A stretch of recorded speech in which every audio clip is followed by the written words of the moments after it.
Tohto muža nešťastne poranili na očiach črepiny z keramiky. Keď sa prebudil, zistil, že je v nemocnici s obviazanými očami. Lenže potom sa stalo niečo neuveriteľné. Cez obväz videl. A dokonca videl aj cez stenu. Uvidel sestričku v susednej miestnosti. Zľakol sa tak, že si okamžite strhol obväz z očí. Keď prišiel doktor, muž sa na ňo pozrel a pod rúškom uvidel materské znamienko. Požiadal ho, aby si zložil masku. A naozaj, znamienko sedelo presne. To však nebolo všetko. Neskôr, keď sa prechádzal po trhu s kamarátom, zbadal, že predavač drží v ruke starý kalabáš, ktorý bol v skutočnosti vzácny. Spýtal sa ho, či by ho predal. Predavač pýtal $2000, ale nakoniec ho pustil za 600. Zanesli ho k odborníkovi na starožitnosti a zistili, že má hodnotu $100 000. Aby si muž overil, či má naozaj nejaký dar, išiel na aukciu. Predávali tam starý obraz, o ktorý nemal nikto záujem.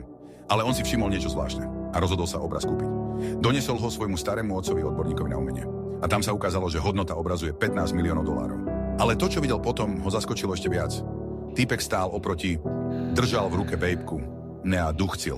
Lenže nič nebolo vidieť. Žiaden dym, žiaden smrad. Ako by tam ani nebol. Mal smell killer. Osobný filter, ktorý odfiltruje všetok dym aj zápach. Navštív smellkiller.sk a užívaj si čistý chill ešte dnes